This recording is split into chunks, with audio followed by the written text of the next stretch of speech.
We're taking this image of this hummingbird here, which I really love hummingbirds, and we're going to turn it into this hummingbird painting. So, hey, without any further ado, let's get started. Alright, we're starting out here in Photoshop. I've already duplicated my background layer and called it TS2 for Topaz Studio 2 Creative Toolbox, because this is episode 11 of the Creative Toolbox series. There's 3 dots in the eye right here. Man, that bugs me, so I just got a healing brush. I'm not even going to put a blank pixel layer up like I normally do. I'm just going to tap over these little dots. I'm just going to leave 1 dot. I think that looks better. Now I'm going to go ahead and launch Topaz Studio 2 and we will get started. I really like this picture of this hummingbird. I love hummingbirds, probably my favorite bird. Maybe the smallest bird on this planet today. I'm going to come up to Add Filter. The first filter is going to be a texture filter.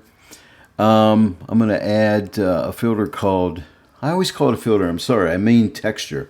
I'm going to add a texture called Victorian Fade. And I think it's this guy right here. So all I did was went to this little magnifying glass like Sherlock Holmes, and you can type a name of a texture that you know of and it'll find it for you. It's this one right here. And the reason I'm adding this texture, and if you've watched any of my Creative Toolbox series in the past, I'll like to add a texture sometimes. If I have just kind of a boring background like this, nothing happening back there, a texture is really nice because paint will stick to the texture, which will give it a nice painterly quality. We're doing the texture first, and then we'll add the impression painterly filter on top of that, okay? So right now the opacity is at 50, the blend mode is normal. I'm going to leave the blend mode in normal. I'm going to take the opacity and pull it back to, somewhere around a 37. I'll probably go back and readjust this at the end, but we're going to start out there, and let's see. I wrote some notes down because I had to actually make this image before. I always make my images before I actually do the tutorials because pieces of art take time and you got to really think things out. So you're seeing after I've already figured everything out, now I'm showing you how I did it. Okay, so the opacity is 13. I changed the contrast to like a 35 here. And I bumped up the detail a little bit to like right around a 33. Just to let that detail pop through there a little bit. And the saturation I took the whole way off because notice this texture has some yellow tones in it here. And I didn't like the yellow in there, so I just took the saturation the whole way off. So now all we see is the actual color of the image showing through. And that's basically all I did with this particular filter. Like I said, I'm going to come back probably and pull back on that opacity. But we'll start out here. In fact, I'm just going to go ahead and take it back. Now that I brought the detail up, it's changed the way the texture looks. So I'm going to take it back to maybe like right around a 13. Right around here. And we can see it's not real pronounced, but there is texture in there. And you'll see the cool results I get when I add the impression filter to it next. Now we'll go ahead and add the impression filter to this. And I'm going to leave the opacity up at 100% or 1.00. I'm going to use a brush type 3. And the way I came up with this brush, I just go clicking around till I find a brush that I liked. All these brushes will give you different effects, right? So I used the type 03 brush. I left my strokes a medium and I experimented with high and low and seen the results I got. And then my size of my brush, I dropped it down to like a 35. Now when I do that, you'll notice I get these little white flecks showing through here. That would be like the canvas of a painting showing through. So to take care of that, I take the slider and slide the whole way down to the bottom to texture here. And come the whole way down and see where it says background type solid or original. I'll click on original and look, those flecks go away. So the original paint or the original image starts to show through on the paint. Paint opacity, I took it up to a 66. Now the more you take it up, the more paint volume you'll see on your image. So I took it up for this image to a 66. And next I went to the stroke color variation slider here. Now this is a slider I don't use too much, but it can give you some really spectacular results. Watch when I start to drag it to the right. See, it adds color variation to all the paint strokes, which can be really cool. Now, this may be an effect you may only want to mask into, say, like the hummingbird here or the flowers. It makes my flowers look very psychedelic, okay? Back in the days of Jimi Hendrix. So let me just pull this back. What I really liked was what was happening to the flowers. Now, I don't want it to be too over the top. But I ended up, I think, somewhere around a 12, somewhere in here. But I like that little bit of color variation there. And there's a little bit of color variation in the background as well. And the spill, I took the spill and I pulled the spill the whole way back, like so. And see what happens there? It kind of cleans up all the edges. So if you take that spill up to the right, it's going to spill out over, see, like on the bird here and on the flowers. But I didn't want that. I didn't want it to look messy. So I pulled it the whole way off.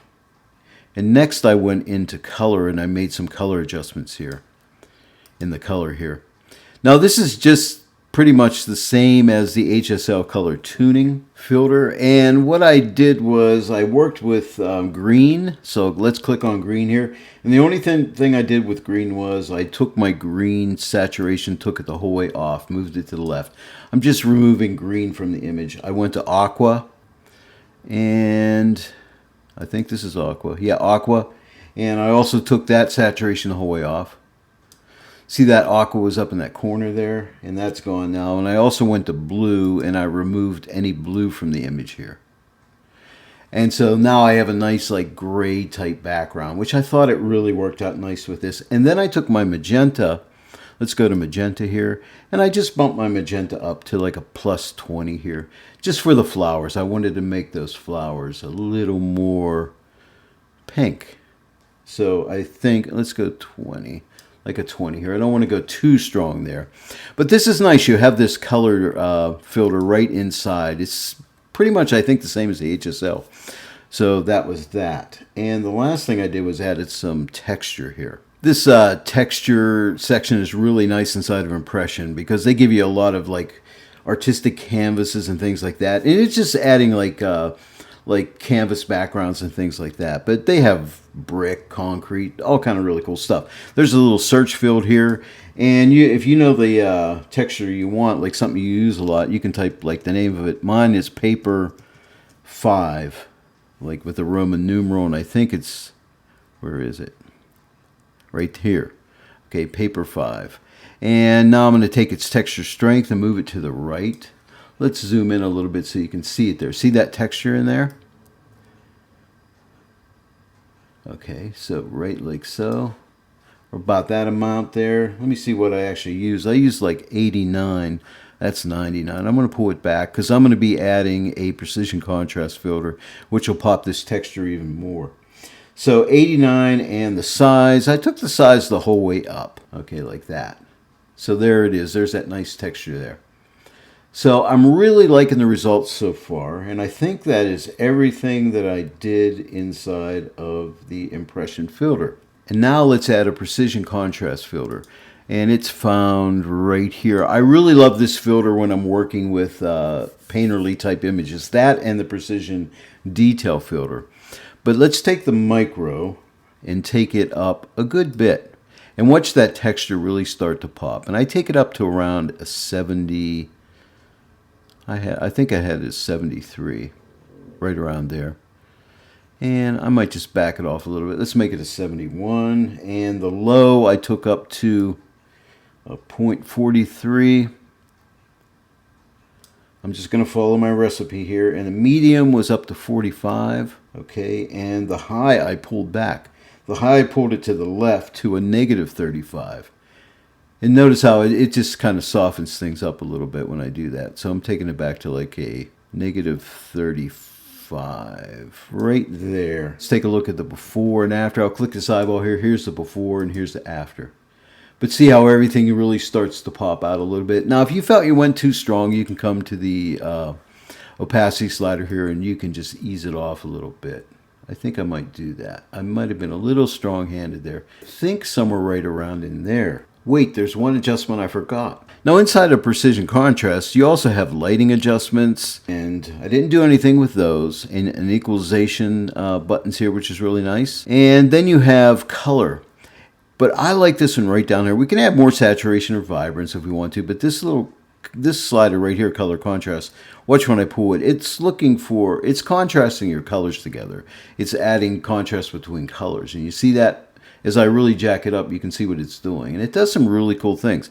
I didn't go too crazy with this, but I took it to a 30, and I like that. Brings a little bit more color out on the bird and on this flower here, and I thought that was good. So let's take a look at the before and after. Here's the before, the precision contrast, and here's the after precision contrast. So you can see how this is bringing my painting to life. So don't forget, precision contrast and precision detail are two very powerful filters to use when you're working with the impression filter. We're just about ready to send this back into Photoshop, but before you do, really study it out and see if there's anything else you need to do, because this could be your point of no return here.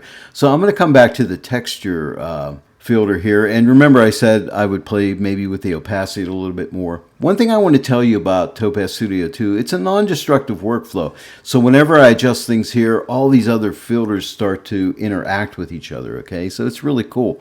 So in other words, when I take this opacity, if I start to pull this up, it has to think, and now look how much painterly effect I have there, okay, with that texture really pulled up.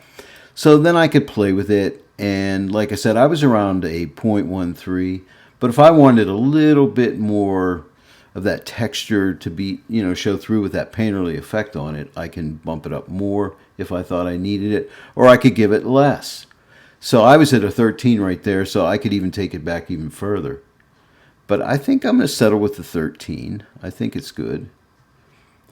Maybe 14. Now I'm going to stick with 13. I'm going to stick with 13 if I can find it right there. Now all I need to do is come up here and click accept, and that sends us right back into Photoshop. A couple more finishing touches. I'm going to send this into Luminar 4 and use some AI accent on it, and then I'm going to send it into Nix software and add a little bit of a border to it, which is really cool. So I'm going to duplicate this background layer, and that's Command or Control J, depending if you're on a Mac or PC. I'm just going to rename this and call it L4 for Luminar 4, and I'll go ahead and launch Luminar 4, and now we'll go ahead and open up AI Enhance and give it a little bit of AI accent.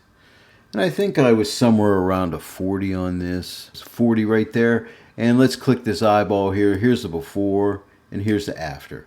It just pops the colors and the textures out a little bit, and I think I like that. So let's go ahead and click apply. Back in Photoshop, we can take our Luminar layer that we added the AI accent to, and we can just take its opacity and pull it the whole way off, and then just start to build it up slowly and stop at a point where we think looks good. Because I'm usually heavy-handed on these adjustments, so I'm just going to ease it off a little bit. Let's click this eyeball. Here's the before and here's the after. Just that little bit of extra pop in the image now. We're almost done. All I want to do is add a border to this to finish it off. So I'm going to come up to my filters and go to the Nick collection and an old-time favorite and standard Color Effects Pro 4. And all I want to do with this is come down to image borders, if I can find it right here. And which border did I use? I used type 1. I used the first one. That's easy enough. I changed its size to a -58, so I just pulled it way in. -58% right there. And the spread, I'll move the spread to the right. You can see what it does. See that black edge there? The spread slider just makes the edge wider or more narrower on the black portion of that edge. So I just want to bring it into about a -40 to remove some of that black. Then I moved down to the clean/rough slider and moved it over to clean, just to clean up that edge a little bit. All I need to do now is click on OK, and that sends us back into Photoshop, and we will see our border on there. And I think it's going to really give us a nice little effect there. So there's our border. What do you think? I'll shut the border off, and I'll turn it back on. Now that we're done here, I can just come up here to File and click Save, or I could come over to the layers here, right click and choose flatten image and flatten it down if I didn't want to save it with the layers intact. It's up to you however you want to save it. If I'm happy with the result of my image, I'll just go ahead and flatten it out and save it, because that way it'll save space on my hard drives. But if I'm not finished, I'll save it with layers. Well, there it is. I hope you enjoyed this tutorial today. This was a lot of fun. I love this picture of this hummingbird here, and I think adding that little bit of painterly style to this image makes it a nice piece of art. Hey, give it a try yourself. I hope you enjoyed this video today. If you did, please give it a like and share it with your friends. If you're not yet a subscriber to my channel, please subscribe and click that bell notification icon. And then every time I upload a new tutorial, you'll be notified about it.